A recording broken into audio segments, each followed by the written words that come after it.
अच्छा जी, हमने ये सारे वहां पर बोर्ड पर ड्रा किए थे और इनको 1 बाय 1 मैं अब आपको इस्तेमाल करना सिखाऊंगा। ठीक है, सबसे पहला जो हमने नाम लिखा है वो रूलर का था, और रूलर को हम कैसे इस्तेमाल करते हैं, आप इसको इस्तेमाल करते रहते हैं। ठीक है, शॉर्ट सा मैं बता देता हूं कि मेजरमेंट्स के लिए आप इसको लाइन की मेजरमेंट के लिए इस्तेमाल करते हैं। ठीक है, और इसमें अगर आप देखें तो इस साइड पर सेंटीमीटर्स में लगे हुए हैं स्केल्स, और इस साइड पर अगर देखो तो ये इंचेस में लगे हुए हैं। और इसका मकसद क्या है, सिर्फ आप इससे लाइन लगाते हो, मेजर करके लाइन को लगाते हो। फॉर एग्जांपल आपने 5 सेंटीमीटर की लाइन लगानी है, तो अगर आप इसको देखें तो यहां से शुरू हो रहा है 0 से। ठीक है, ये सेंटीमीटर्स की आपके स्केल है, इस पर देखो तो 0, 1, 2, 3, 4 एंड 5। ठीक है, ये हो गया, आप यहां पर 5 सेंटीमीटर की लाइन लगा देंगे।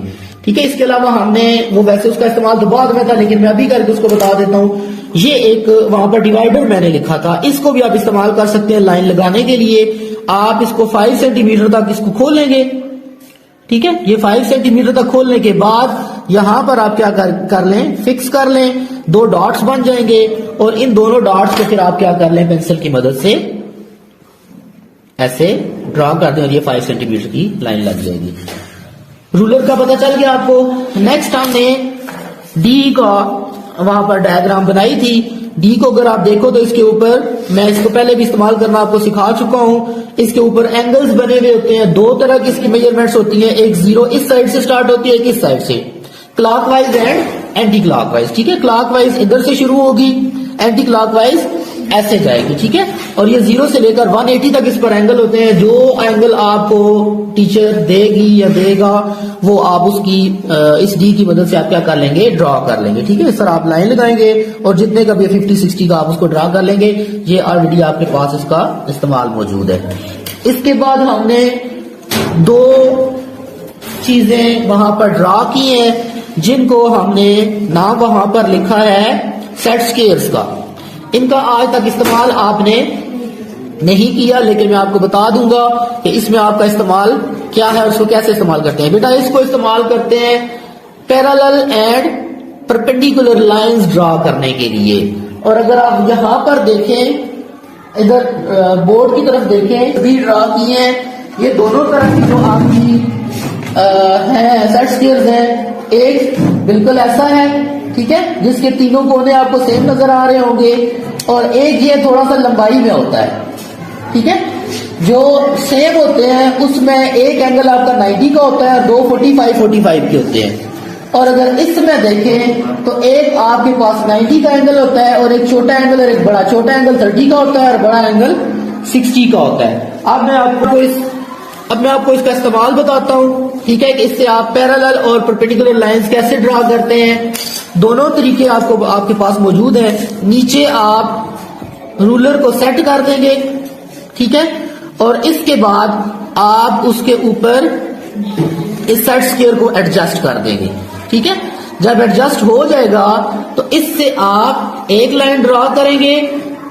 ठीक है, और इसी के ऊपर आप इसको मूव करवाएंगे। जितने सेंटीमीटर का डिस्टेंस आपको मैडम ये सर देते हैं, उतना डिस्टेंस देके आप उसकी दूसरी लाइन भी क्या कर देंगे, ड्रॉ कर देंगे। और ये दोनों लाइंस कौन सी होंगी, आप इनको पैरेलल लाइंस बोलते हैं। क्या लाइंस बोलते हैं? पैरेलल लाइंस बोलते हैं। ठीक है, पैरेलल लाइंस वो लाइंस जो कहीं पर जाकर मीट नहीं करती।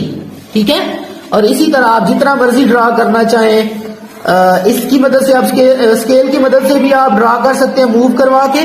ठीक है, और इसकी मदद से भी आप ड्रॉ करा सकते हैं। ठीक है, ये पहली लाइन ऐसे ड्रॉ करेंगे, दूसरी इसी के ऊपर मूव करा के, फिर तीसरी, और ये नीचे वाला मूव ना करें। ठीक है, ये आप इसी तरह जितनी मर्जी ड्रॉ करना चाहते हैं आप इसके ऊपर parallel and perpendicular lines draw कर सकते हैं। ठीक है, ये तो हो गई पैरेलल लाइन। आप परपेंडिकुलर कैसे ड्रॉ करेंगे?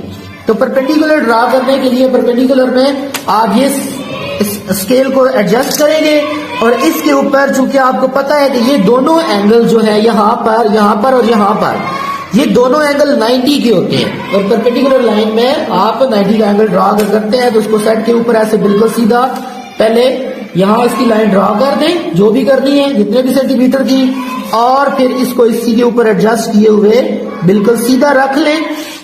ठीक है, और सीधा रखने के बाद ये जो लाइन ड्रॉ होगी वो कौन सी होगी? परपेंडिकुलर लाइन होगी।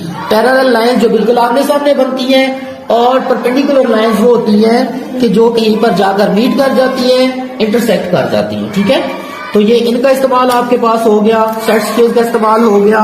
इसके बाद है जी हमारे पास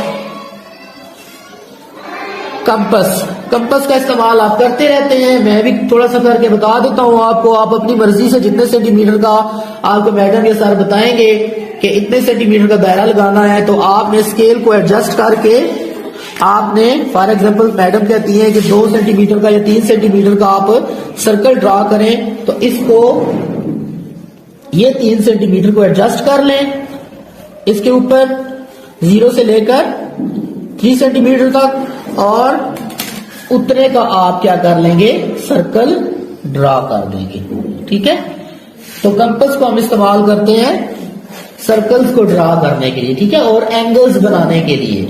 एंगल्स बनाने का मैं जो आपका कंपास के जरिए एंगल्स बनाने का तरीका है वो मैं आपको बाद में बताऊंगा। इसके बाद आखिरी जो चीज बची है मेरे पास वो है डिवाइडर, जिसका नाम मैंने क्या लिखा है, डिवाइडर। और ये लाइन को डिवाइड करने के लिए, सर्कल्स को, सेमी सर्कल्स को डिवाइड करने के लिए इस्तेमाल किया जाता है। अगर आप देखें तो इसके एक कोने पर आप रखेंगे और दूसरे कोने पर आप क्या कर लेंगे, जितने सेंटीमीटर, अगर ये 5 सेंटीमीटर का है तो आपको पता है कि इसका हाफ कितना होगा, 2.5। तो आप 2.5 इधर से स्केल के ऊपर एडजस्ट करके उतना इसको ओपन करके और यहां पर आप क्या कर देंगे, ऐसे डॉट लगा देंगे, और ये आपका क्या हो जाएगा, लाइन डिवाइड हो जाएगी।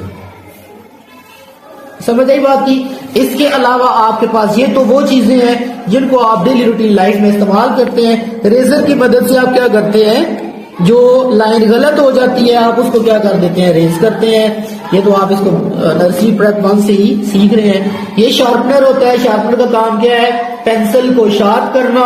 ठीक है, और आखिरी चीज जो हमने बनाई थी वो थी पेंसिल्स। पेंसिल्स को अगर आप देखें तो इसके यहां बिल्कुल एंड पे